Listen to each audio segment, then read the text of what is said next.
दोस्तों चलिए आज की वीडियो शुरू करते हैं। दोस्तों वीडियो शुरू करने से पहले मैं आपको एक बात बता दूं कि आपने अभी तक हमारे इस चैनल को सब्सक्राइब नहीं किया हो तो नीचे पर आपको ग्रेट बटन में सब्सक्राइब करके लिखा रहा होगा, इसके पर क्लिक कर लीजिए और साइड में नोटिफिकेशन बेल भी आएगा, उसको भी क्लिक कर लेते हैं ताकि आपको मिल सके हमारे अगले वीडियो की नोटिफिकेशन सबसे पहले और आप कुछ नया नया सीख सके।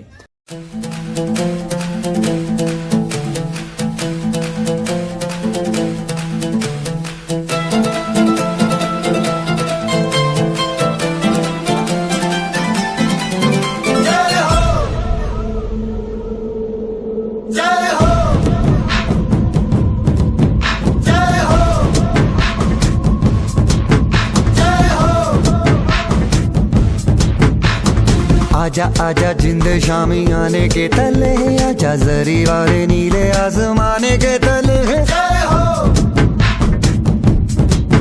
जय हो।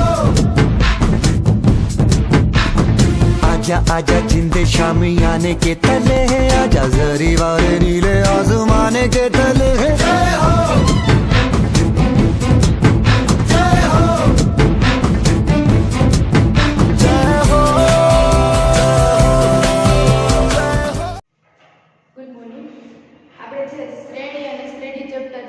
કમ્પ્લીટ કર્યું। હવે આપણે છે આંકડાશાસ્ત્ર 15મું ચેપ્ટર છે એ સ્ટાર્ટ કરવાના છે।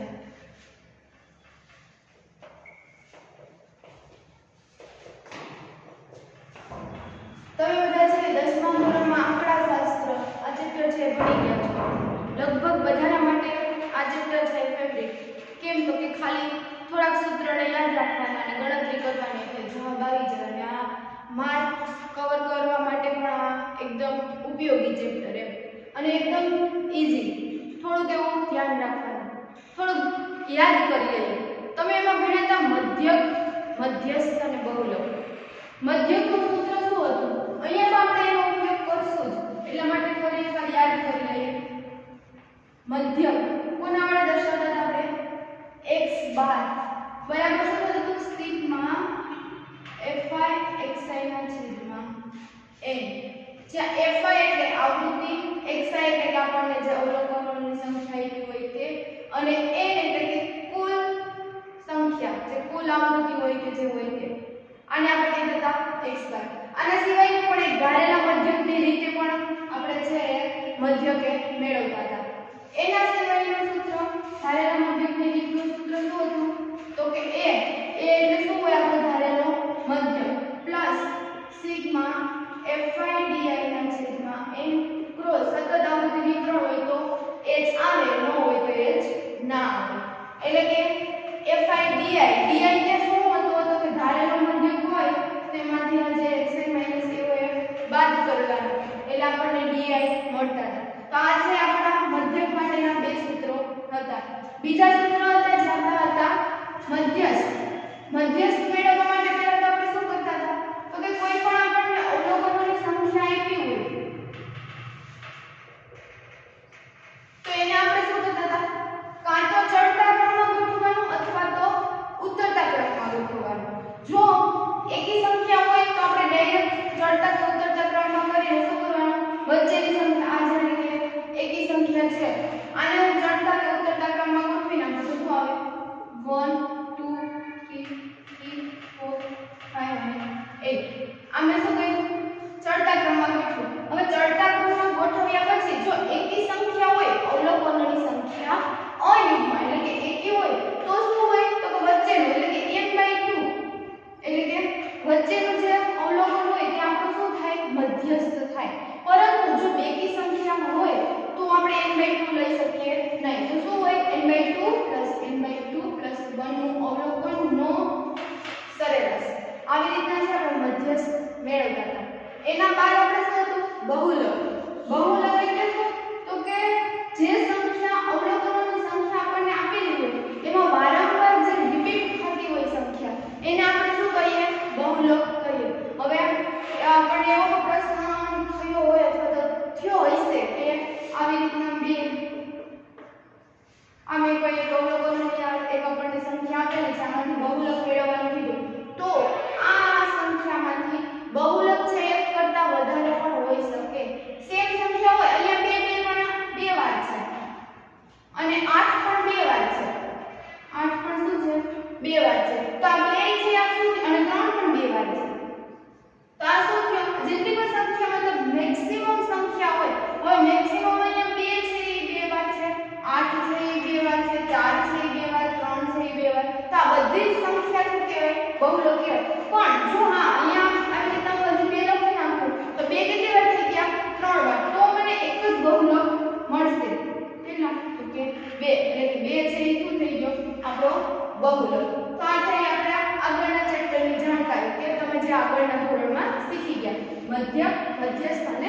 બહુલક. હવે આપણે છે આ શું હતું તો કે મધ્યવર્તી સ્થિતિમાનના માપો. આ બધાનો ઉપયોગ છે આપણે ક્યાં ઉપયોગ કરી શકીએ તો આપણને જો ઘણી બધી મોટી માહિતી આપેલી હોય તો એમાંથી આપણે માહિતીને સરળતાથી એનો ઉકેલ લાવવા માટે છે આપણે આ મધ્યસ્થ અને બહુલક એટલે મધ્યવર્તી સ્થિતિમાનના માપોનો છે ઉપયોગ કરતા હતા. હવે મધ્યવર્તી સ્થિતિમાનનું જે માપ એટલે કે એને આપણે કહીશું પ્રસારના માપ. શું કહીશું? પ્રસારના માપ. હવે પ્રસારના માપ કેટલા છે? જો થિયરી તમારે યાદ નથી રાખવાની, ખાલી આનો ટાઇપ્સ યાદ રાખવાના છે અને સૂત્ર યાદ રાખવાના છે. છતાં તમને એકવાર બુકમાં છે વાંચી લો, થિયરિકલ પણ થોડું ઘણું આપ્યું છે પણ એ ક્યાંય આપણને કામનું નથી. કદાચ વળી પૂછાય તો બાકી ક્યાંય થિયરી પૂછાતી નથી. એટલા માટે પ્રસારના માપ આ પણ શું તો કે મધ્યવર્તી સ્થિતિમાનનું જે માપ છે, એક સંખ્યાનું માપ છે. હવે પ્રસારના માપના 4 ટાઇપ્સ છે. પહેલું છે વિસ્તાર, બીજું છે ચતુર્થક વિચલન,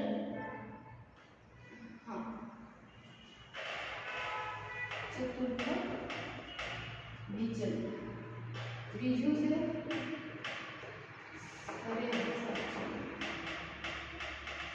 અને ચોથું છે પ્રમાણિત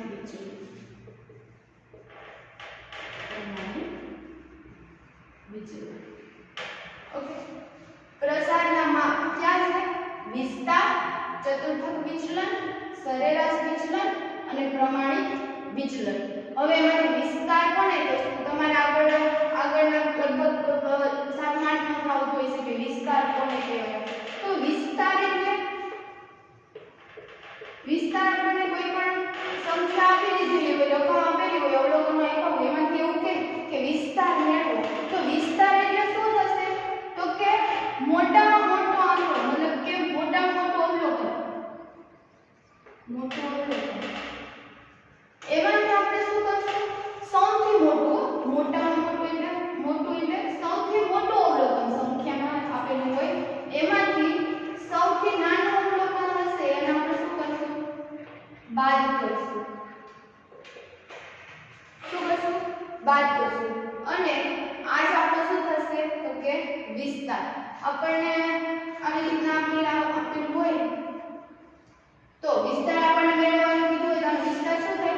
સૌથી મોટું અવલોકન, પ્રાપ્તાંકો કે જે કે બુકમાં તમારે કીધું છે પ્રાપ્તાંકોનું મહત્તમ મૂલ્ય.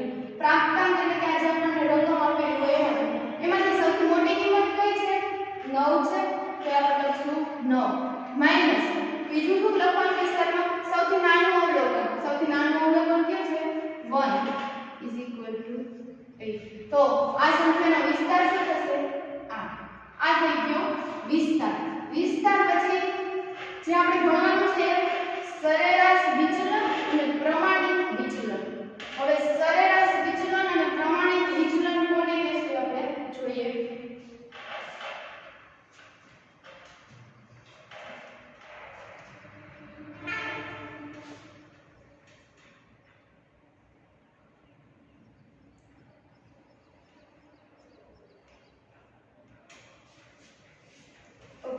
હવે આપણે જોઈશું સરેરાશ વિચલન.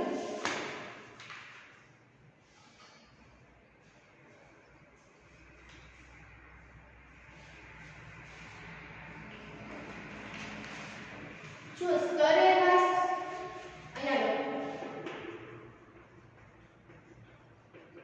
સરેરાશ વિચલન. જો આનું સૂત્ર છે આપણે જે યાદ રાખવાનું છે. સરેરાશ વિચલનને આપણે MD વડે દર્શાવીશું. હવે જો અહીંયા MD એ લખો ને એટલે કે EN ને સરેરાશ વિચલન. શું કહેવાય છે આપણે એને? A થી સરેરાશ વિચલન. ઓકે. અને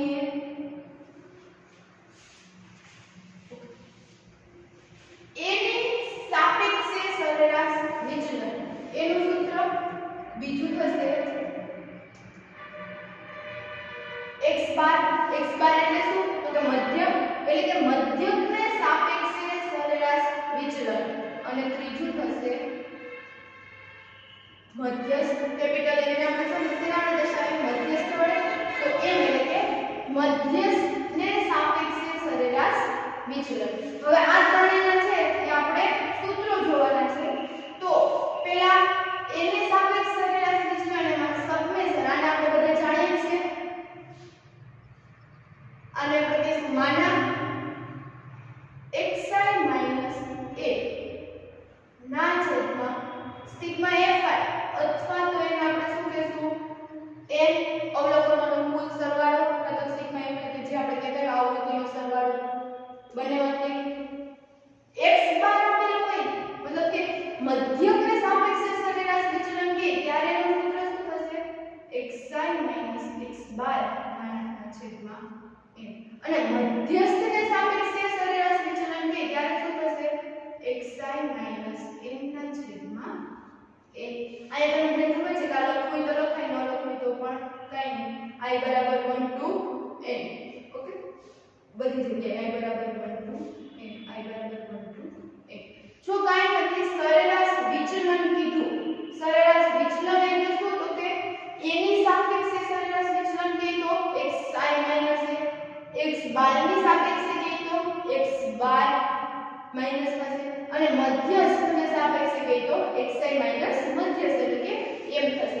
એટલે જો અહીંયા આપણે આગળના વસ્તુનો ઉપયોગ થાય જ છે કે x બાર એટલે કે મધ્યક કઈ રીતે મેળવવો એ પણ આપણે જાણતા હોવું જોઈએ અને m એટલે કે મધ્યસ્થ પણ કઈ રીતે જાણતા હોય તે આપણે ખબર હોવી જોઈએ. હવે જે આપણે એક ઉદાહરણ લઈએ એના ઉપરથી આપણને ખ્યાલ આવશે.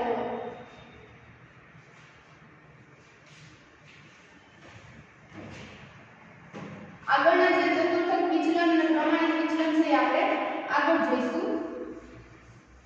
પહેલા આનું ઉદાહરણ લઈએ એટલે આપણને આ સૂત્ર છે ક્લિયર સમજાઈ જાય એનો ઉપયોગ આપણે કઈ રીતે કરશું.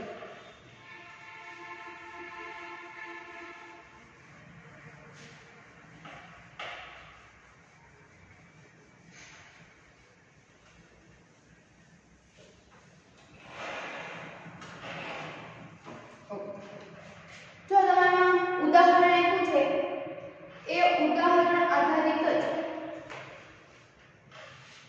શું કીધું મધ્યકને સાપેક્ષ સરેરાશ વિચલન જે ઉદાહરણ આપ્યું છે એવો જ તમારે સ્વાધ્યાયનો દાખલો છે.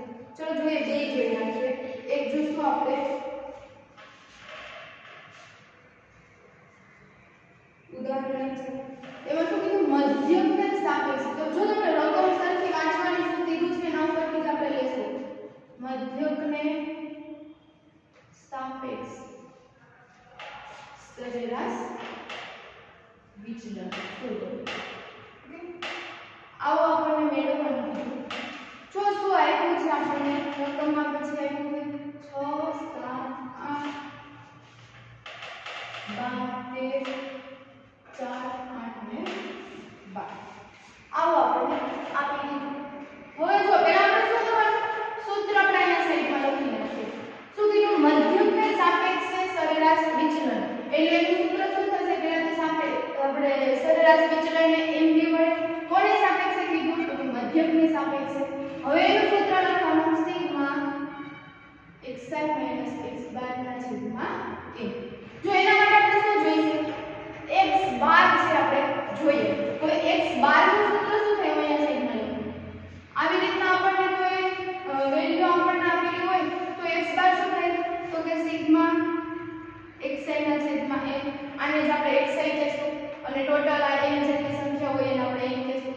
તો આના આધારે આપણે x બાર મેળવીશું એટલે કે x બાર બરાબર શું થાય તો કે સિગ્મા xi ના છેદમાં n. હવે સિગ્મા xi એટલે આ બધાનો સરવાળો થશે 6 + 7 + 8 + 12 + 13 + 4 + 8 + 12. હવે આ કેટલી સંખ્યા છે n એટલે કે ટોટલ 1 2 3 4 5 6 7 અને 8. કેટલી સંખ્યા છે 8. તો આનો સરવાળો શું મળશે આપણે જે કેલ્ક્યુલેટરનો યુઝ કરી લેવાનો. ભલે નાનો સરવાળો હોય તો પણ 6 ને 6 12 ને 1 13 ને 8 21 ને 12 33 ને 13 46 ને 4 50 અને પ્લસ 8 પ્લસ થશે 12 એટલે કે 70 જવાબ છે જેમને ઓકે જોઈ નાખીએ ફરી એકવાર 6 plus 7 plus 8 plus 12 plus 3 plus 4 plus 8 plus 12 તો સોરી અહીંયા જે રકમમાં અહીંયા 10 એટલે કે સરવાળો કેટલો મળશે મને 72 ના છેદમાં કેટલા આવશે 8 છેદ ઉડાડશે એટલે 8 નો 72 એટલે થશે 9 એટલે કે મને મધ્યક શું મળ્યો x12 બરાબર 9 હવે જો શું કીધું માનાંકમાં xi x12 આ આપણું પહેલું સ્ટેપ હતું શું હતું સ્ટેપ 1 હવે શું કરશું સ્ટેપ 2 તો એમાં શું કરશું જો તમે બે પ્રોસેસ એક સાથે પણ કરી શકો અને અલગ અલગ પણ એટલે કે પહેલા આપણે મેળવીશું xi x12 xi x12 મેળવો તો xi x12 એટલે આ xi છે આપણે અને આ છે x12 6 9 કેટલા થશે -3 7 9 -2 10 9 1 12 9 3 13 9 4 4 9 -5 8 9 -1 12 9 ઓકે હવે શું કરશું કે માનાંક કીધું આપણે તો હવે શું કરવાનું આપણું થશે સ્ટેપ 3 એટલે કે શું કરશું માનાંક xi x12 મેળવતા હવે તમને બધાને ખ્યાલ જ હશે કે માનાંક આપણે લઈએ તો કોઈ પણ નેગેટિવ સંખ્યા હોય એટલે કે ઋણ સંખ્યા હોય એ પણ શું થઈ જાય પોઝિટિવ એટલે કે પ્લસ છે જે થઈ જાય તો હવે આપણને શું મળશે સ્ટેપ 3 માં આ બધી સંખ્યાને શું કરવાનું પોઝિટિવ લખી નાખવાની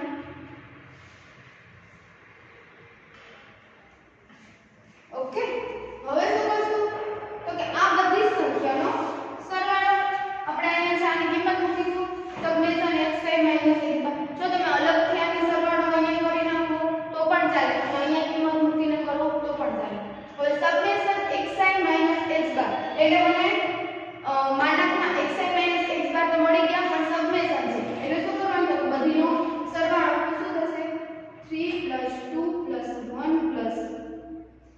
3 4 5 1 3 upon n કેટલા છે આપણી પાસે 3 6 7 ને 8 ઓકે હવે આ બધાનો શું કરશું આપણે સરવાળો કરશું 3 ને 2 5 5 ને 6 6 ને 3 9 9 ને 4 13 13 ને 5 18 18 ને 1 19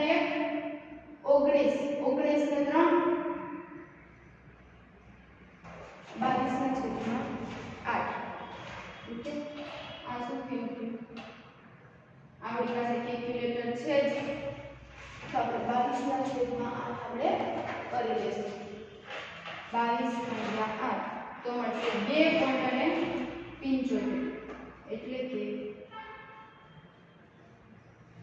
2.75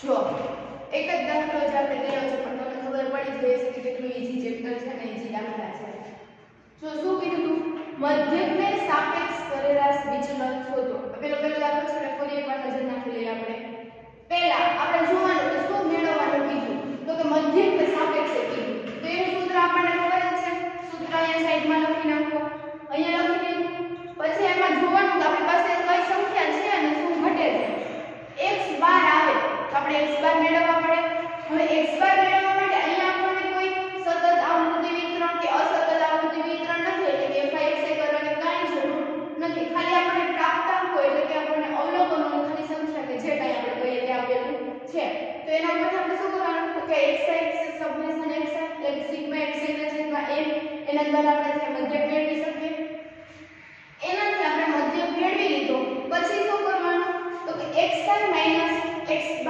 મેળવવાનું હવે તમે આ ને આ સ્ટેપ મર્જ કરી દો એટલે કે બે સાથે લખો અહીંયા માનાંક કરી દો તો અહીંયાથી જ માઈનસ વાળી નિશાની નીકળી જાય તો ડાયરેક્ટ પ્લસ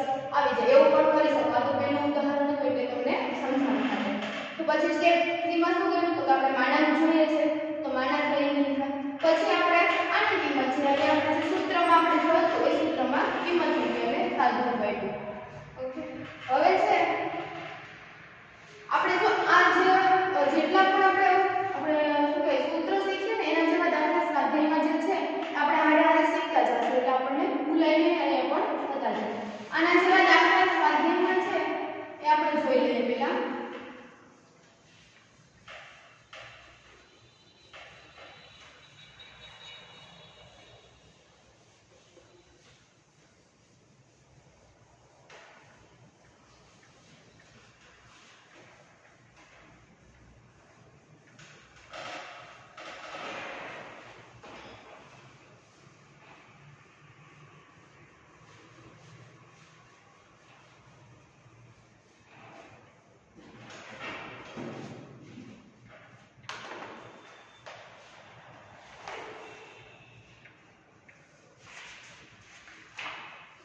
જો સ્વાધ્યાય 15.1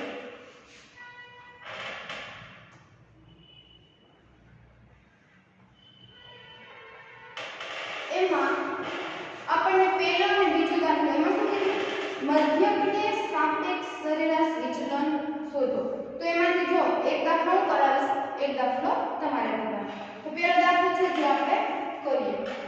હવે પહેલો તો એને જેવો છે પણ છતાંય આપણે સ્વાધ્યાયમાં સ્ટાર્ટ કર્યા છે તો કરી નાખીએ. પહેલો દાખલો 4 7 8 9 10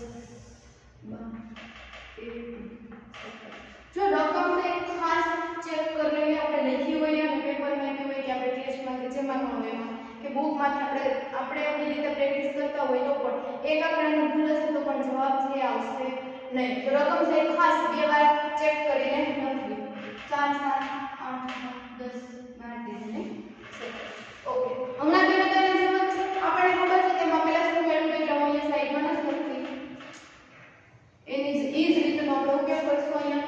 તો પહેલા શું મેળવવું પડશે આપણે મધ્યક મેળવીશું. મધ્યક બરાબર શું થશે તો કે સમેશન xn ના છેદમાં n. તો શું થશે 4 + 7 + 8 + 9 + 10 + 12 + 1 + 17. હવે જે આ સંખ્યા આપણે જે પ્રાપ્ત તો અવલોકન કોઈ સંખ્યા કેટલી છે 1 2 3 4 5 6 7 અને 8 અને છેદમાં 8. ઓકે, બધા સરવાળો કરી લઈએ. ઇક્વિલેટર તો છે જ આપણી પાસે, બધાય પાસે જ રાખવાનું.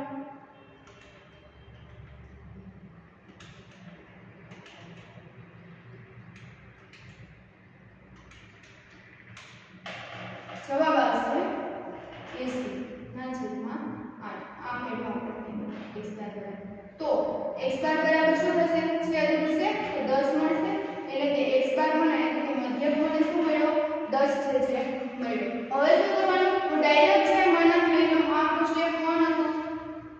હવે સ્ટેપ 2 અને સ્ટેપ 3 ને ડાયરેક્ટ મર્જ કરી દઉં એટલે શું થશે તો કે સ્ટેપ 2 માં આપણે શું કરતા હતા તો કે xi - x બાર મેળવતા હતા અને સ્ટેપ 3 માં એનો માનક લેતા હતા. હું અહીંયા ડાયરેક્ટ કરી નાખું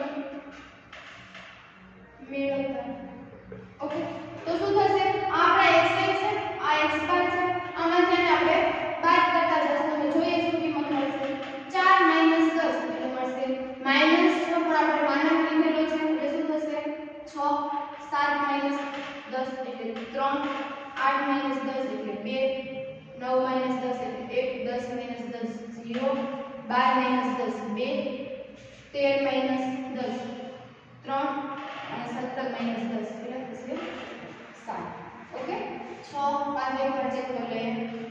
6 - 10 4 - 10 6 7 - 10 3 8 - 10 2 9 - 10 1 10 - 10 0 12 - 10 2 13 - 10 3 અને 17 - 10 7.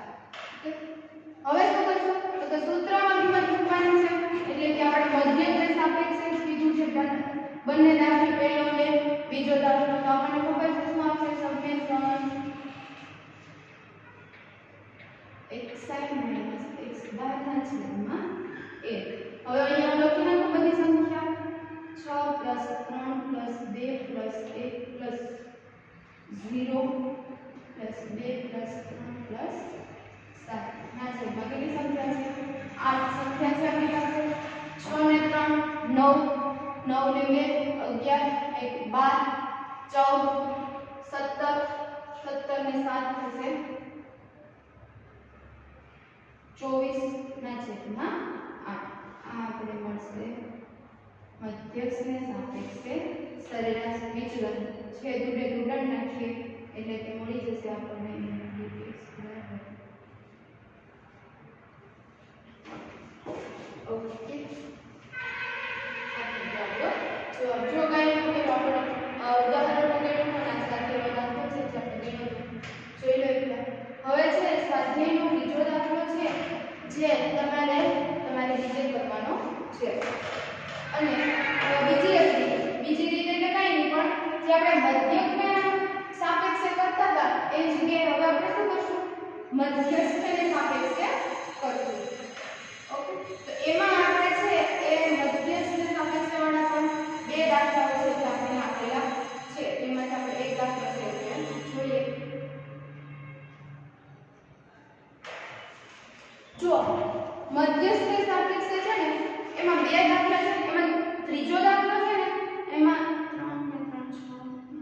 3 એટલે કે યુગ્મ સંખ્યા આપેલી છે આપણને યુગ્મ અવલોકનો આપેલા છે તો એ હું કરાવી દઉં કેમ કે તમને આવડશે કદાચ ભૂલ પડી શકે અને જે ચોથો દાખલો છે અયુગ્મ છે એટલે એમાં તમને છે ડાયરેક્ટ આપણને મેળવવામાં છે પ્રોબ્લેમ થશે ઓકે તો આપણે છે ત્રીજો દાખલો જોઈએ ચોથો હોમવર્કમાં છે બધાએ હોમવર્ક કરવાનું છે પ્રેક્ટિસ કરશો તો જ આવડશે દાખલા અને સૂત્ર પણ તો જ યાદ રહેશે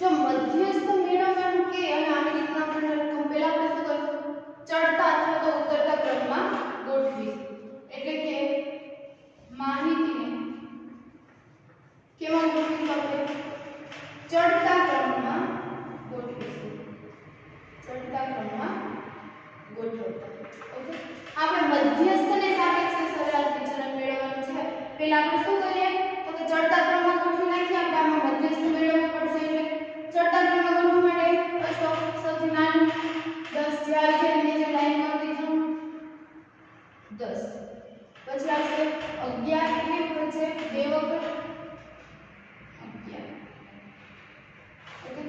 હવે થશે 12 છે એક વખત 12 આવેલા છે 13 એક અને બે વખત 13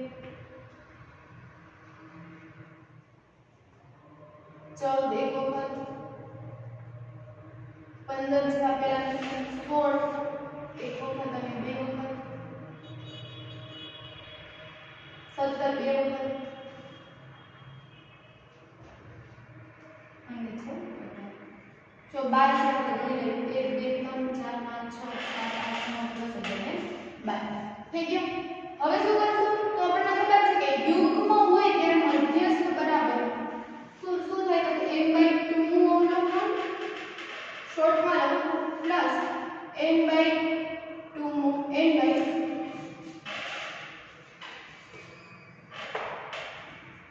પ્લસ 1 નું અવલોકન નો સરેરાશ આખાના છેદમાં શું આવશે 2 હવે n આપણે કેટલા છે 12 12 ના છેદમાં 2 એટલે શું થશે અહીંયા 6 નું અવલોકન પ્લસ 6 પ્લસ 1 એટલે 7 નું અવલોકન ના છેદમાં 2 હવે 6 નું અવલોકન આપણે કેવું છે તો ગણવાનું 1 2 3 4 5 અને 6 એટલે કે 13 છે પ્લસ 7 નું અવલોકન કેવું છે 6 પછી આપણે 7 આવશે એટલે 14 છે છેદમાં 2 તો આપણને મળશે મધ્યસ્થ એટલે કે 4 ને 3 7 27 ના છેદમાં 2 therefore અહીંયા મધ્યસ્થ લખવાની જગ્યાએ મધ્યસ્થ આપણને મળશે 13 અને 14 થાય એટલે શું મળે 13.5 સરેરાશ કહેવાય એક જાતની એટલે સરવાળો કરીને ડાયરેક્ટ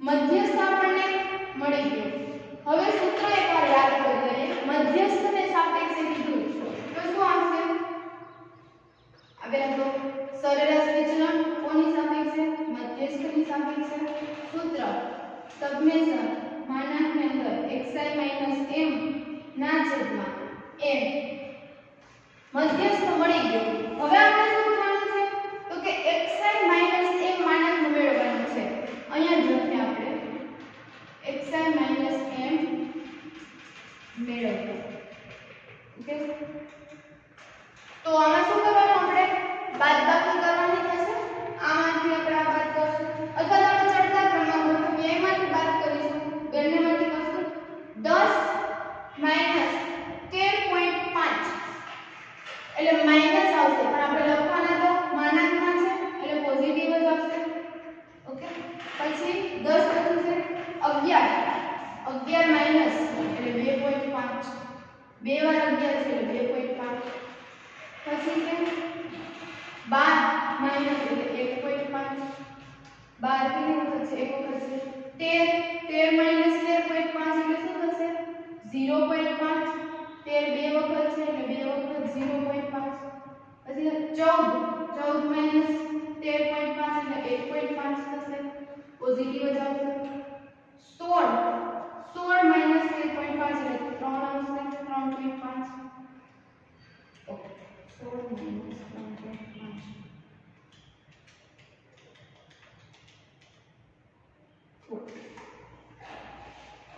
sorry 13.5 4 minus 13.5 એટલે આવશે 2.5 આવશે પણ 16 આપણી પાસે બે વખત છે એટલે 2.5 17 માઈનસ આવશે એટલે 1.5 બે વખત 17 છે અને 18 માઈનસ એટલે આવશે sorry અહીંયા આવશે 3.5 અને 18 એટલે આવશે 4.5 કરી નાખીએ ફરી એકવાર ચેક કરી લેવું ઓકે હવે શું થશે સબમેશન આપણને અહીંયા કીધેલું છે શું કરવાનું જે આપણને અવલોકનો મળ્યા છે એમાંથી મધ્યસ્થ આપણે જે અવલોકનો આપ્યા હોય એના ઉપરથી મધ્યસ્થ મેળવવાનું મધ્યસ્થ મેળવી લીધા બાદ શું કરવાનું તો કે માનાંકની અંદર xi m છે આપણે મેળવવાનો છે એ આપણે મેળવી લીધા હવે શું કરવાનું બધાયનો સરવાળો અહીંયા હું લખી નાખું સરવાળાની અંદર 2.5 plus 2.5 plus 1.5 plus 0.5 plus 0.5 plus 1.5 plus 2.5 plus 2.5 plus 3.5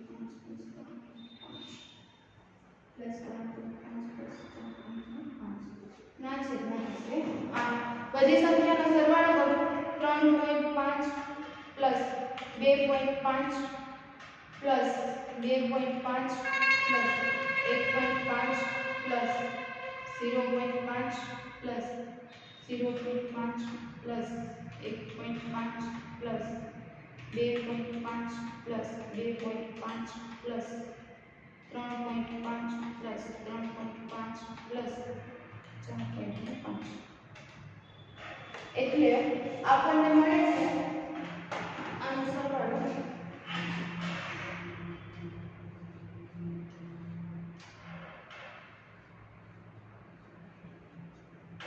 તમે આમાં ડાયરેક્ટ પણ કરી શકો 3.5 અને 2.5 એટલે થશે 3 ને 2 5 0.5 બે વખત છે એટલે શું થશે એક વધી જાય એટલે 3 ને 2 5 ને 6 7 8 ને 9 ને 10 11 12 13 14 15 16 17 18 19 20 21 22 23 24 ઓકે હવે શું કરશું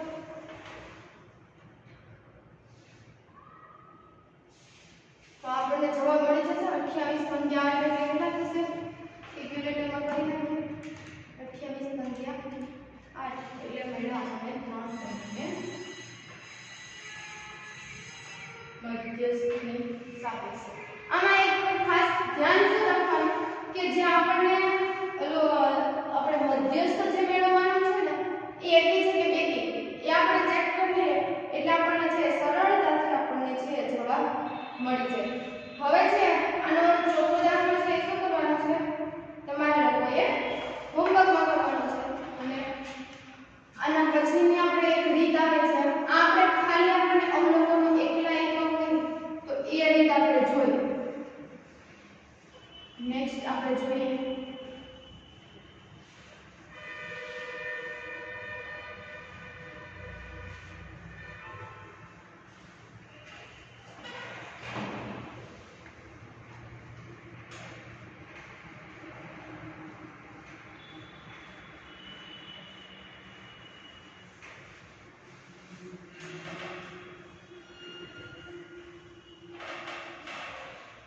હવે છે આપણે શું કરશું તો કે આપણને ખબર છે કે મધ્યક અને મધ્યસ્થ આપણને આપેલા હોય તેમાં સતત આવૃત્તિ વિતરણ અને અસતત આવૃત્તિ વિતરણ એવું છે આપણને બે પ્રકાર આવે છે. એમાંથી આપણે પહેલા જોઈએ અસતત આવૃત્તિ વિતરણ. અસતત આવૃત્તિ વિતરણ. હવે જો અસતત આવૃત્તિ વિતરણ આપેલું હોય તો આપણે જે મધ્યક અને મધ્યસ્થની રીતે જે આપણે મેળવેલા એના સૂત્ર શું થાય આપણે સૂત્ર યાદ રાખવાના છે આ ચેપ્ટરમાં. મધ્યકને સાપેક્ષે સરેરાશ વિચલન મેળવવાનું કીધું હોય અને આવૃત્તિ વિતરણ અસતત હોય તો આપણને મળશે સમેશન આપણને ખબર છે fi xi ના છેદમાં સમેશન fy અથવા તો આને આપણે શું લખીએ સમેશન fi xi ના છેદમાં n. આ છે જે આપણે લખીએ છીએ. સોરી આ આપણે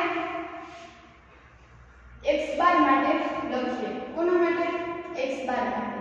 તો આના ઉપરથી આપણને ખ્યાલ આવી ગયો છે કે મધ્યકને સાપેક્ષે સરેરાશ વિચલન કીધું હોય તો એનું સૂત્ર તો કે fy as it is છે ને ફેર ક્યાં આવશે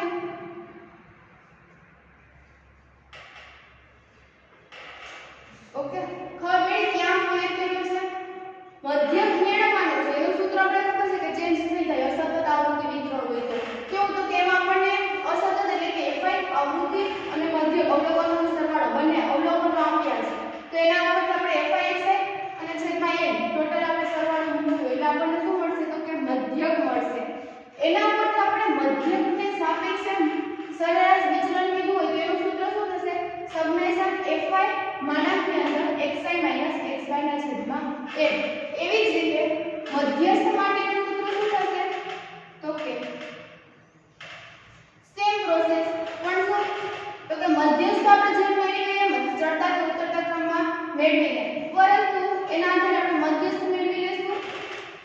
જો શું કર્યું મધ્યક હતો તો મધ્યક આના પહેલાના સૂત્ર હતા એ આપણે અહીંયા લખી નાખ્યું શું હતા તો કે સમેશન ખાલી xi xy હતા પરંતુ જેવું આપણે